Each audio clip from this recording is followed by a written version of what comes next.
reflecting again on that Tehran case that I mentioned, which I think a lot of people are familiar with, he wrote a chapter in my 2010 book about that event. And his final comment to that chapter, after, being so focused on trying to protect his airplane and everything, his final comment was that his biggest regret was that he did not try and communicate with whatever this was, that he didn't try and reach out, It was just such a human response that you, in the moment, like you mentioned, there's after effects, and in the moment, you're not necessarily thinking along those lines.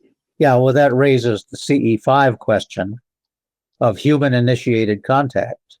And I don't know if you want to get into that or not, but it's fundamental.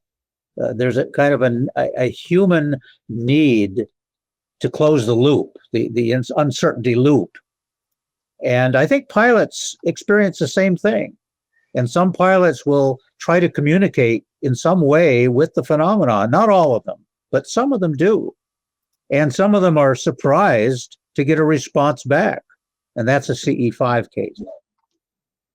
Yeah, maybe. I know there were some questions from the Reddit viewers we just haven't gotten to yet about the CE5. And I just want to mention to the viewers, the reason these questions came up is because Dick wrote this book. It was a privately published book. No, it wasn't. Copies made, but this is the cover. In which he studied these CE5 events. And so, yeah, it would be wonderful if you could talk about this, Dick, because there were some questions about it. Sure. Those who know me know that I'm a skeptic on much of this subject. And trained as a scientist, I'm looking for evidence to disprove it. I've never seen anything myself. But I leave that door open because I might, and that's fine.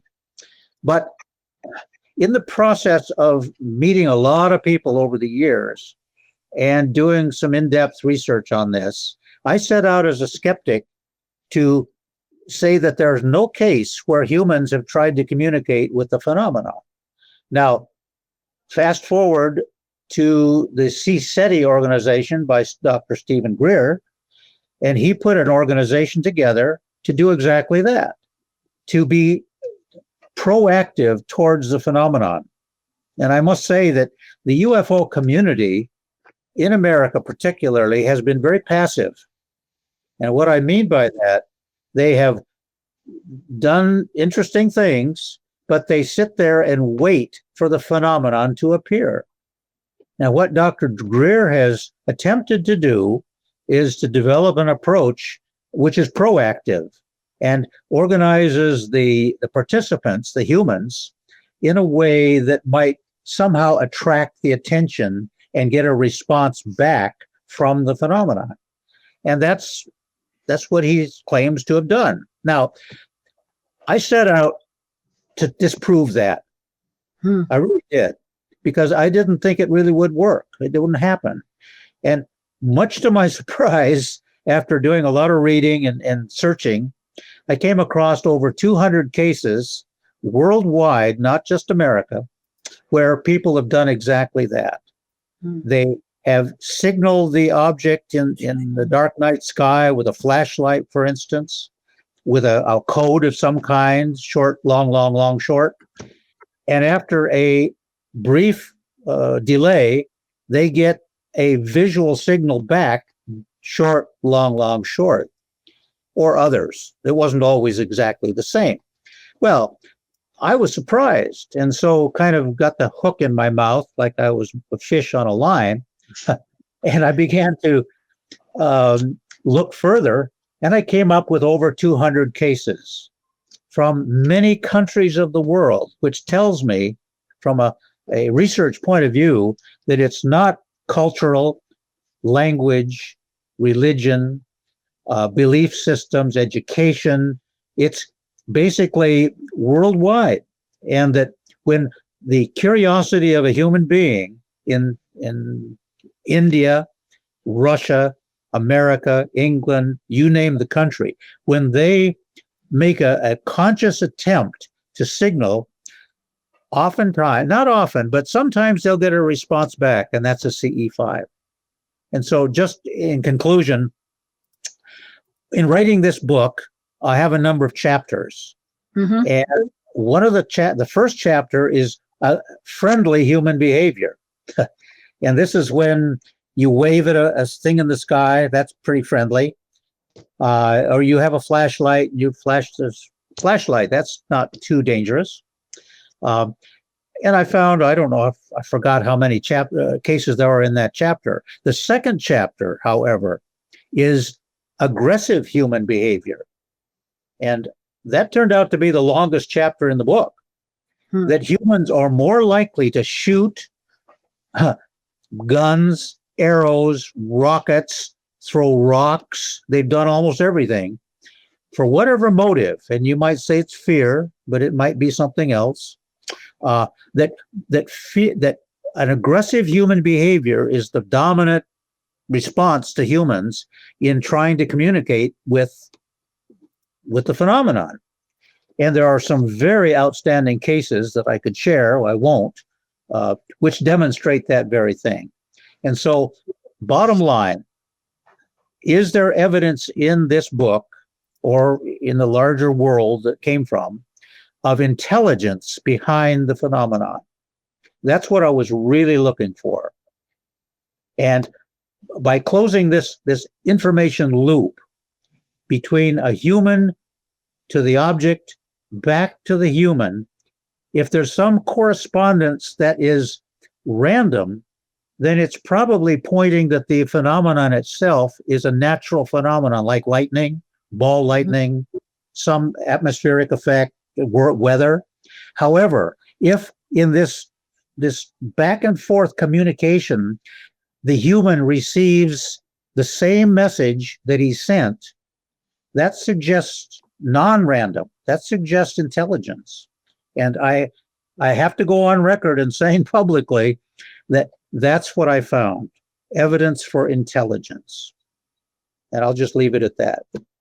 That's fascinating, because I do remember back in the early days, Dick, before people even accepted that UFOs were real, back, between 2000 and 2017, basically, one of the questions I always focused on was that question of intelligence, because there were so many examples of it. And how could someone deny, that there was something really mysterious going on when the object is responding and showing intelligence, as it does when it plays around with the aircraft?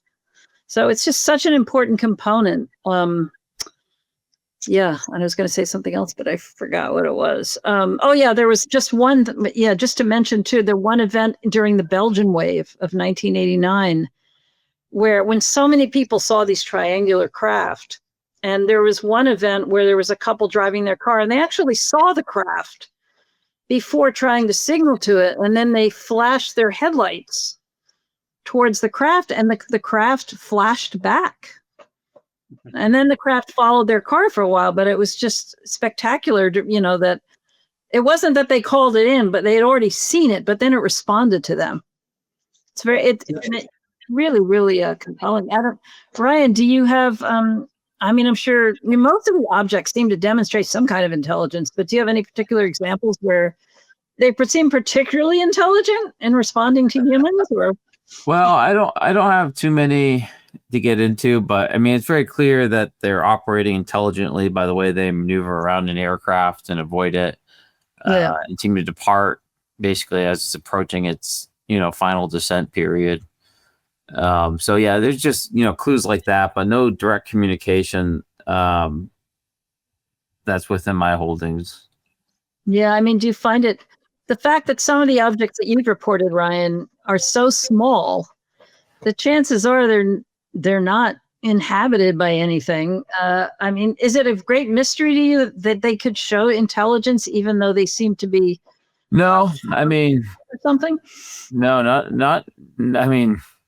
Gosh, certainly not in the past couple of years, right? We've seen how easy it can be to imbue intelligence with a few algorithms. So I would imagine, size is irrelevant, and whether there's a quote unquote being inside the craft. I'm sure the craft could likely exhibit intelligence beyond what we're capable of through an artificial means. Right. Good point. It's I guess the question is when. Yeah, I guess they could have been doing that all along. No. If they're really, yeah. Leslie, I jump back in on this. Please. I think this is an important area to talk about. And let me pose the possibility of, if there is intelligence, that whoever's behind the phenomenon may be trying to communicate with us. Now, if that's the case, that's just a hypothesis. They're coming from somewhere else. They don't know really our language. How could they, if perhaps? And so maybe they're trying to communicate. And these responses that we're describing in flight or from the ground or wherever is a form of finding out how we reply to them. And so how do they do that? They do something overt, like a flash of light, or they become brighter or dimmer, or they move around erratically or whatever. They may not know how to communicate with us. And so they might use EM, electromagnetic, at that domain. Or perhaps they would use physical presence if they have to.